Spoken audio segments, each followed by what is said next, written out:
I've done the plates in a couple of different ways. Behind the gang over here, Sarah, you just hold one of those up, please, or Sally. Thank you. This, believe it or not, that has gelatin in it. My cleaners were so good last night that you can hardly tell. But wait, there's one of the okay, and there's a reason for that. We did that intentionally,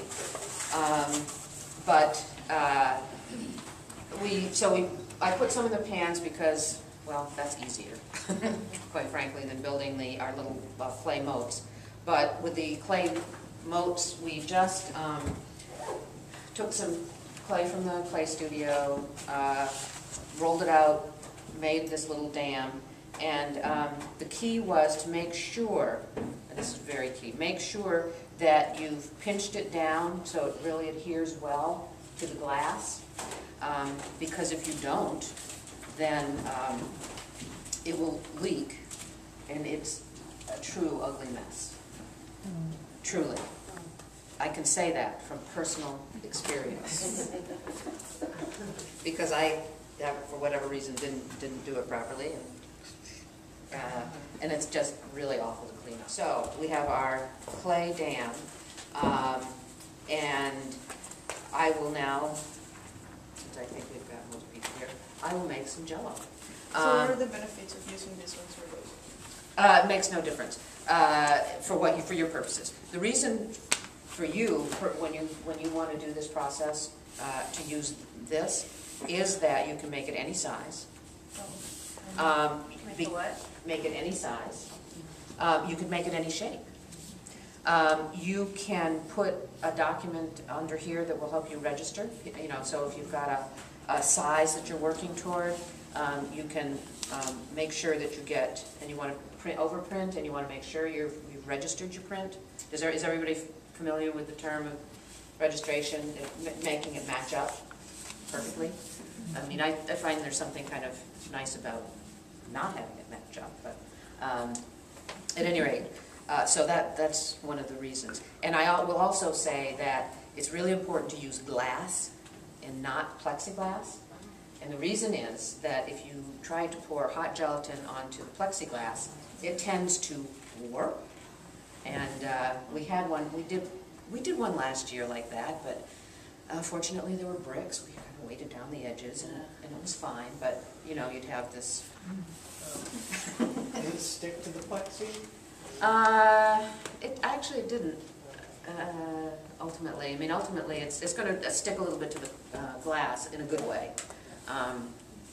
But do you take this clay away, like if you want to lay something? yes, you do. Yeah. So, and that's the other thing, is you can make whatever shape. We take this away, so you're printing flat. With those, we will cut the edges and fold them down, or if you invert them, that's all well and good, but you'll get whatever image is on the bottom of the... Easy foil. Yeah. Okay, so let's make, I've got my water boiling, let's make gelatin. Those of you that didn't see, did everybody see what the gelatin looks like? Okay, let's pass it around to the back row. The gelatin is like Knox gelatin, so it's just like unflavored, clear gelatin. And you can buy it. Regular Jell-O, like the one that has no sugar in it? Yeah, Knox gelatin unflavored. Knox. No, but I mean, you buy some that you mix the sugar in so you can have the color. I wondered if the color goes in. Oh, I don't know. No, I have. We call this Jell-O 101, but I, No color, no flavor. Listen, that's your assignment. You try it. Tell us how it works, okay? Yeah, I want to know. Put it on the blog. That's right. But the thing is that when you make it from the Knox gelatin, you want to double the amount of gelatin you put in from the direction. So if it's like 1 packet to 1 cup, you want to do 2 packets to 1 cup. But these, I can tell you that these take 2 cups of water. And most of these were about the same. And if you want to get into the math and figure out, you saw that some of the ones I did were round. I figured out how many square inches were in one of those. I knew those you did 2 cups. I figured out how many square inches were in a 14-inch round. Yeah. Pi r squared, remember? Oh, it comes back to me. Oh no, oh my That's God, why I math. went to art school. Oh my God, because they didn't math. have math classes.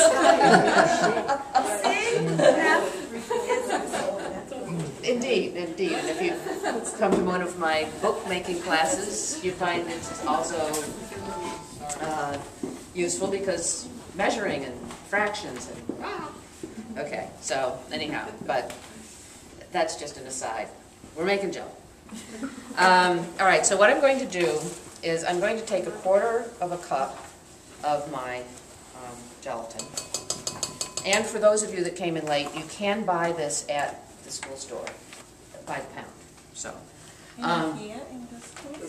the school, in the Haystack school store, or at least you have been able to in the past. Okay, so I guess I'll bring this. I'll do this. I'll do the stirring and everything in the front.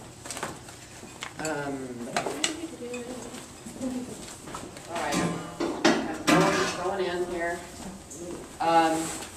So I've done 1/4 of an inch of gelatin. I'm going to put in enough water, maybe a half a cup, just to get this smooth and kind of, oh yeah, just like a paste. Here we go. Thank you. Yeah, a little paste. You can see that it's smooth. The last thing we want is to have a lot of clumps in here. No, it doesn't work. So then, once I've done that, I can then pour. It's like cooking. See, kitchen. So.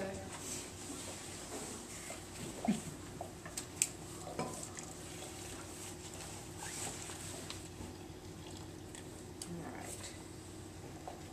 So you said you did 1/4?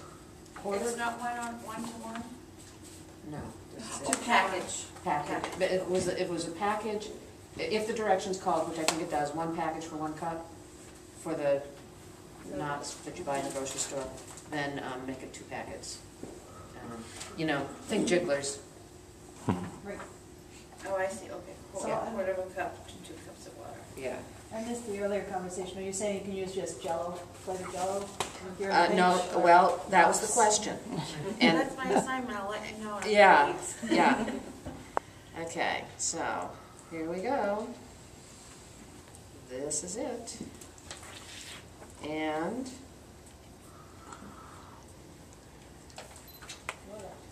there we go. Now, next step, there was some newspaper, Kevin, right behind you. Would you pass me that? Thanks. One of the things that we will now do is to take away these bubbles, unless, of course, there's a groundswell of interest in keeping them.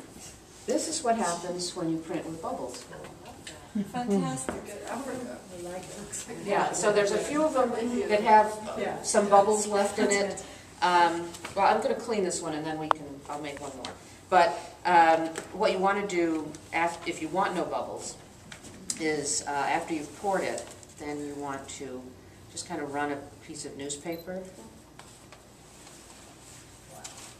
And it will begin to take away. You can see I've just moved those bubbles off to the edge, and we're cutting away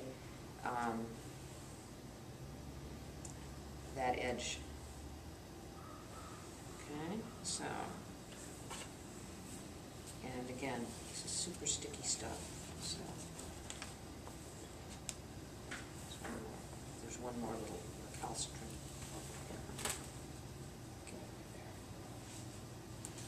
Okay, just put that aside. Flocked wallpaper. A print from flocked wallpaper. I'm going to send these around so that you can. Okay, so that's kind of a fun thing to think about. Flocked wallpaper.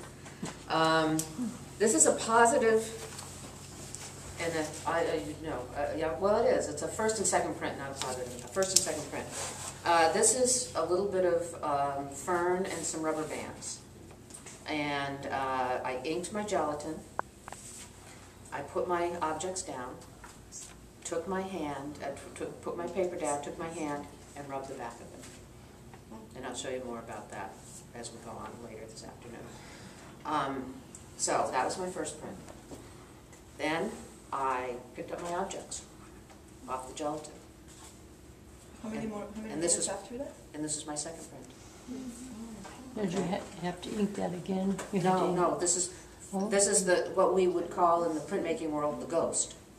Those of you Uh-huh. that are printmakers. So the ghost come on the second print? I don't I thought the understand. ghost- This is the first print. Wow. But my- Looks like less than the second. No, it's the first print. Okay. It's lighter than. Well, they may not be the same, it's not the same, I mean, in my stack of thing, it's not the same pull, if you will, the same inking. They're different inkings, but I was working with the same objects. Oh, so you didn't put it back on the They're same not the plate? exact. These two are not, yes, thank you, Sally, they are not the same mates, you know, they're not mates. They're cousins, okay? I inked plate and did this, then pulled a ghost, and then I inked the plate and got something similar and then pulled the ghost, okay? So what's amazing is the detail that you get on the ghosts. And all I'm going to do is take my piece of paper and rub with my hand, okay? And then when I pick this up, I will have what you see. So it's kind of like the ink becomes the light. If you're doing a photogram, the object blocks the light, but in Yes. this way, the And- object blocks the ink from coming Yes. off the paper. On the So it's on the sort of first on the first one. So so the object creates the white space.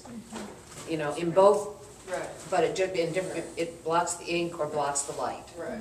Okay, but on the gelatin, you get a second chance because when you pick up the object, the object itself has left an impression in the gelatin. And then you print that impression. Okay? So, all right. That's what the second one is? Yes. You took the object away and then put your picture.